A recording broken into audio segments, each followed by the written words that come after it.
네, 갈비탕 끓이는 부엉입니다. 저는 부엉이 신랑이고요. 저희가 이 자리에서 매장을 6년 동안 유지하면서 여러 가지 에피소드들에 대해서 말씀을 드리고 있는데요. 2014년 5월 현재 일어나고 있는 사건 가운데 특이할 만한 것이 있어서 같이 한번 살펴보도록 말씀을 드려보도록 하겠습니다. 마케팅 회사하고 소송을 한 적이 있어요. 지역 맛집, 지역명 플러스 맛집, 이거를 네이버 플레이스 1위부터 5위 사이에, 그러니까 모바일 1페이지죠. 모바일 1페이지에 유지시켜주는 그런 계약이었어요. 한 달 하는데 처음 계약할 때는 70만원이었습니다. 한번 진행을 해보고자 시험적으로 한 달을 굴려봤죠. 시험적으로 한 달을. 그 업자를 어떻게 알았냐면, 제가 플레이스 순위를 이렇게 좀 올려봐야겠다 이런 생각이 들어서 크몽 전문가 매칭 서비스죠. 거기 들어가서 플레이스 순위를 이렇게 해줄 수 있는 그런 매장을 한번 업자를 한번 찾아봤어요. 그래서 제가 스스로 찾아서 선택을 했던 마케팅 업체이기 때문에 그 사람들이 실력이 있는지 없는지만 보면 되는 것이에요. 처음 한 달을 실행을 해봤습니다. 그러니까 처음에 한 달에 작업하기 전에 이렇게 세팅하는데 20만원이 들고 한 달 동안 유지시켜주는데 유지비가 50이다. 그래서 70만원을 달라 하더라고요. 그리고 만약에 광고를 연장하게 되면 50만원, 세팅비에 처음에 들어가는 거니까 50만원씩만 지불하면 된다. 이런 식으로 설명을 하는 거예요. 그래서 저는 처음에 한 달은 70만원을 주고 지원을 해보겠다. 근데 그 다음에도 계속 한 달씩만 진행을 하게 되면 70만원씩만 내면 된다는 걸로 알아들었어요. 실력이 있는지 없는지를 먼저 봐야 하니까. 우리 플레이스가 제가 혼자 있을 때는 순위가 한 12에서 15위? 요 사이에서 계속 왔다 갔다 하더라고요. 그래서 순위를 좀 올려보고 싶은 욕심이 있었어요. 물론 업력이 있고 오랫동안 이렇게 관리를 잘 하고 최적화가 되고, 그리고 고객들하고 소통이 잘 되고 정기적으로 업데이트하고 그렇게 하는 그런 매장이라면은 당연히 상위에 올라가겠죠. 근데 그런 매장들이 다 있으면 어떻게 돼요? 우리 동네에 그런 매장들만 100개가 있어. 그러면 저는 아무리 노력해도 이제 오픈했을 때는 101등부터 시작해야 되는 거잖아요. 뭔가 기회를 얻기 위해서는 어쩔 수 없는 그런 부분도 있죠. 쭉쭉 올라가더라고요, 순위가. 그러더니 갑자기 1등을 찍는 거예요. 지역 맛집 1등을 찍었어요. 그리고 조금 있으니까 내려오긴 했지만요, 1등에 있는 건 좀 부담스러웠어요. 문의는 많이 오더라고요. 그리고 손님들도 실제로 늘어납니다. 그래서 돈을 주고 그런 광고를 하는 이유가 여기에 있구나라는 생각을 했고, 한 달이 지났을 때 나름 성과를 봤다고 생각했어요. 그래서 이 업체하고 계속 진행을 해야겠다라고 마음을 먹고 있었습니다. 그래서 그 친구들하고 다시 이제 컨택이 되었을 때 저는 광고를 연장하겠다는 마음을 가지고 상담을 했죠. 좀 한 달씩 이렇게 하면 안 되겠냐, 한 달씩 하겠다 이렇게 했죠. 목돈은 부담스럽다고. 그리고 실력이 있는 건 알겠는데, 그 6개월을 결제를 했는데, 6개월 1년을 결제를 했는데, 그 6개월 1년 결제를 한 다음에 그들이 연락이 안 되거나 중간에 광고가 지지부진하게 진행이 안 되거나 이렇게 되면 우리는 하소연할 데가 없잖아요. 대부분 광고 대행사들의 수법이 그런 거잖아요. 그래서 저는 당신들이 실력이 있는 건 알겠는데, 그럼 이렇게 나는 한 달씩만 하겠다. 그러니까 어차피 내가 처음에 70만원 줬으니까 한 달, 이번에 또 70만원 결제하면 이게 다음 달 말까지 결제되는 게 맞지 않냐, 이렇게 얘기했어요. 근데 그들은 이상한 논리를 펼치더라고요. 처음에 70만원이라는 거는 작업비다. 그러니까 세팅비다. 세팅비. 그리고 70만원을 더 줘야 이게 한 달이 마무리되는 거다. 그러니까 지금 70만원을 내면, 내가 70만원을 그냥 주면 한 달 작업이 되지 않고 그냥 한 달 작업한 걸 끝내. 그럼 내가 140만원을 줘야 된다는 얘기잖아요. 그래서 내가 물어봤죠. 그럼 내가 광고를 안 하려면은 70만원을 주고 끝내야 된다는 얘기냐? 그럼 총 140만원을 주고 한 달 광고를 하고 끝내라는 얘기냐? 그런 얘기를 물어봤어요. 그랬더니, 그러니까 사장님, 그냥 지금 300만원 결제하시고 6개월 동안 플레이스 순위를 유지시켜주겠다고 얘기하더라고요. 근데 작년입니다. 작년. 한 1년 정도 됐어요. 저는 좀 고민이 됐습니다, 솔직히 말해서. 그러니까 내가 스스로 찾아서 컨택한 업체죠. 그리고 이 친구들이 실력이 있는 것까지는 알겠어요. 근데 왜 이 친구들은 설명을 이런 식으로 하지? 의심이 가는 겁니다.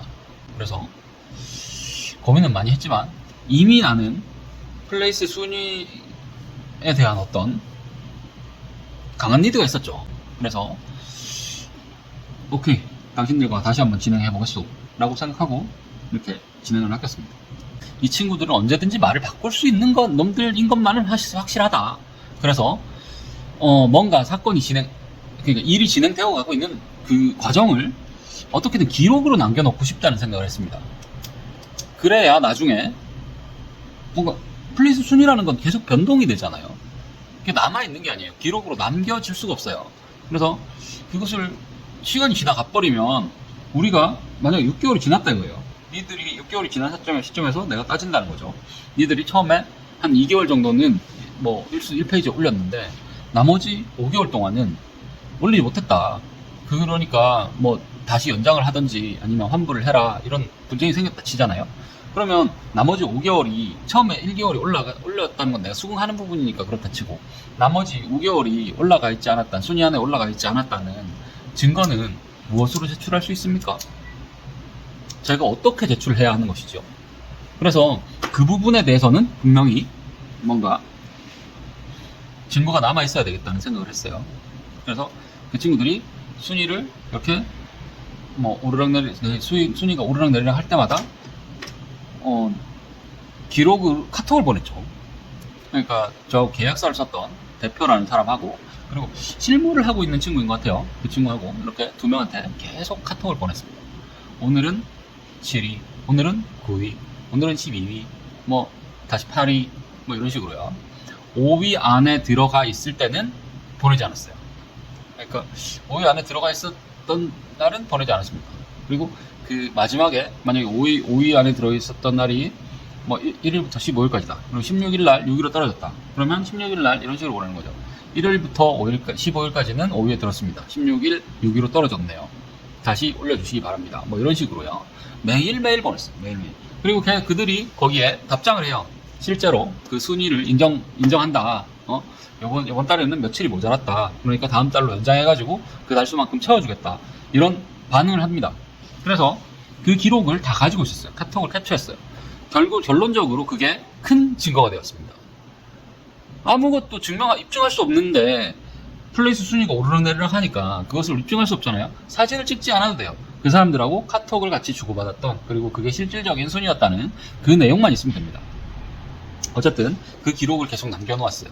그래서 그들이 한 달인가 한 달 반 만에 이제 300만 원을 먹고 먹튀를 하겠다는 조짐을 보이는 거죠. 그리고 저한테 그런 말을 하더라고요.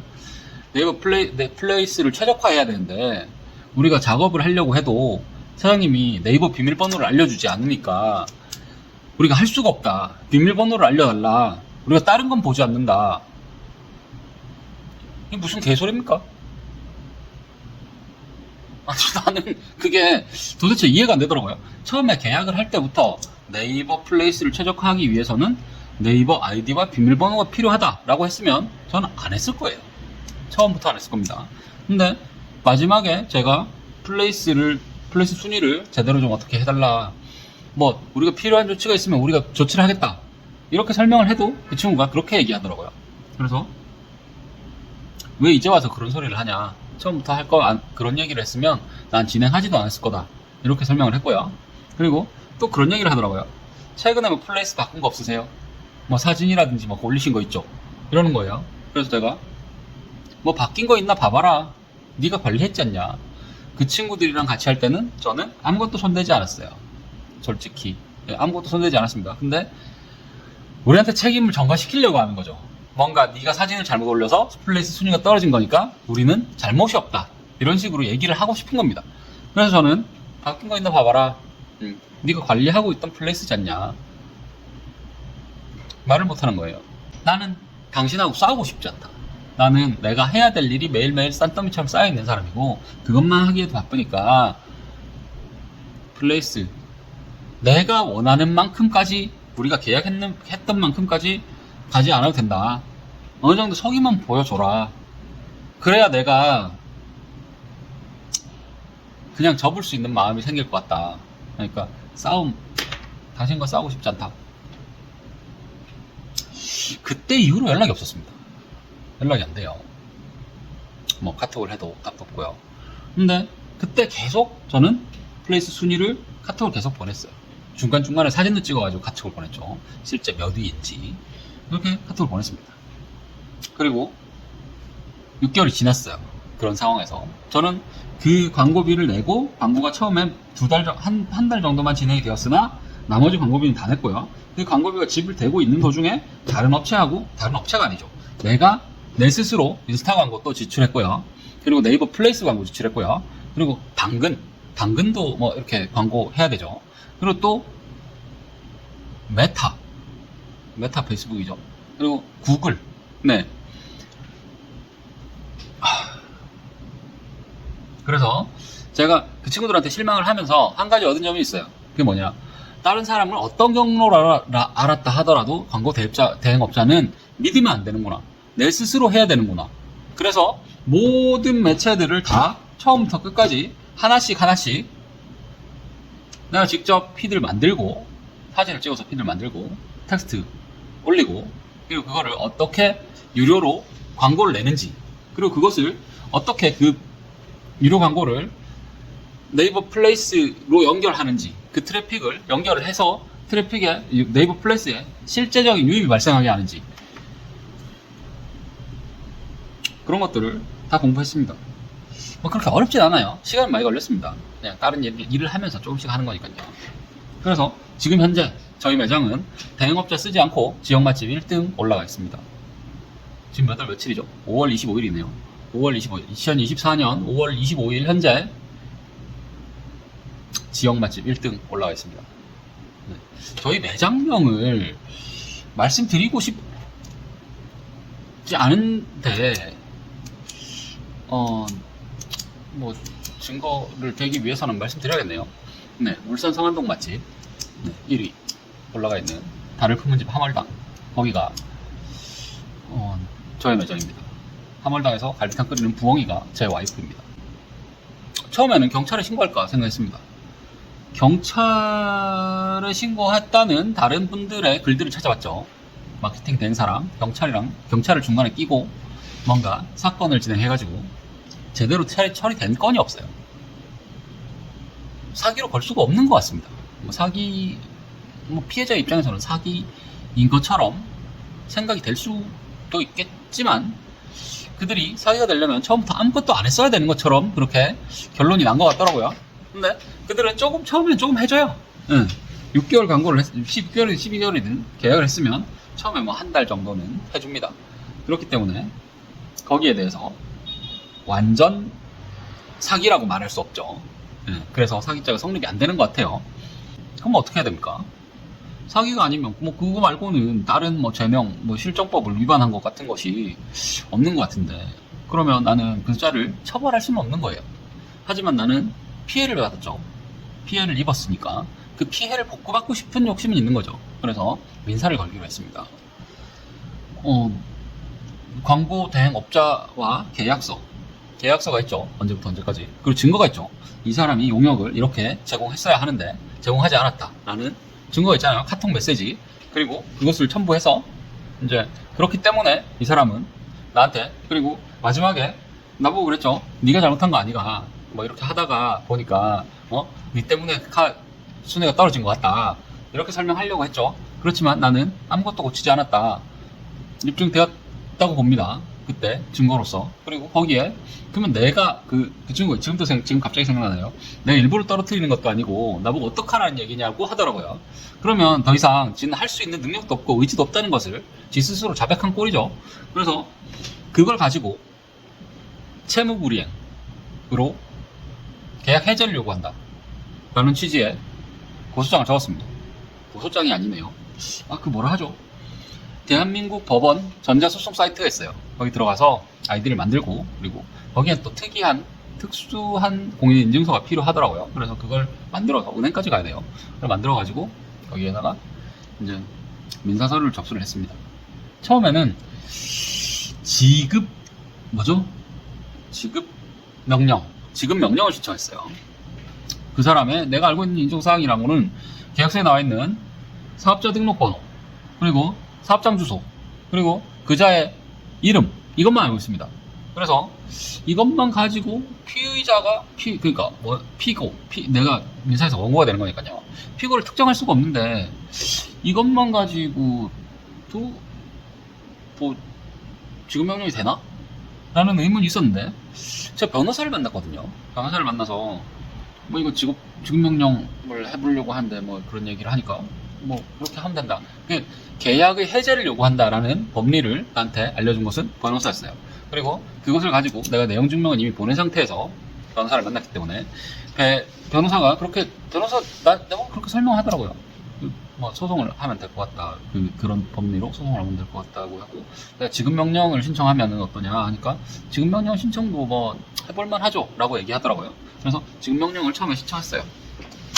근데 지급 명령은 피고가 특정이 되지 않으면 지급 명령 신청을 해서 종국에 지급 명령이 떨어졌습니다. 근데 그 지급 명령이 떨어진 지급 명령서를 들고 아무것도 할 수 있는 게 없는 거예요. 왜냐? 거기는 피고 특정되지 않거든요.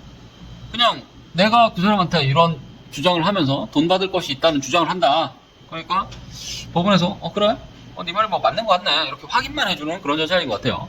그래서 거기 지급 명령을 가지고도 돈을 받을 수 있는 경우도 있다고 하더라고요. 확실한 채권인 경우나 그리고 피고를 특정할 수 있는 경우. 근데 저는 그런 경우가 아니었던 거죠. 그자가 특정되지 않아요. 주민번호가 없어요.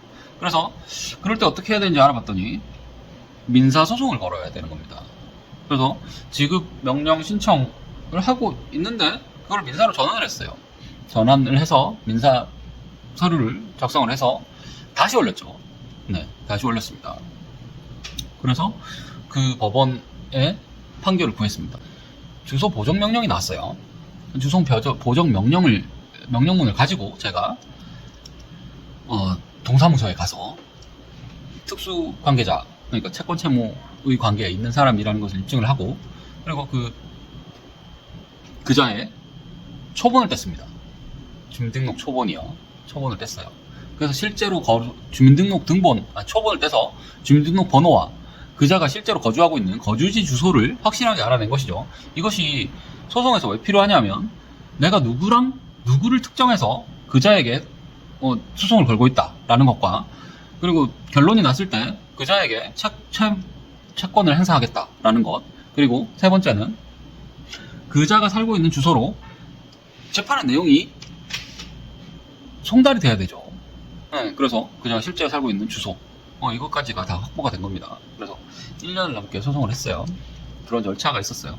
그래서 뭐 그 중간에 뭐 더 중요한 대목이 있었는지는 모르겠는데 뭐 그렇게 소송이 진행이 되었고, 그리고 거기가 관할법원이 수원입니다. 수원.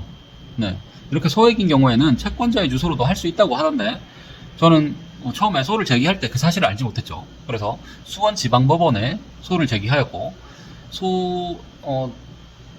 재판 일자에 제가 수원까지 가서 출석을 했어요.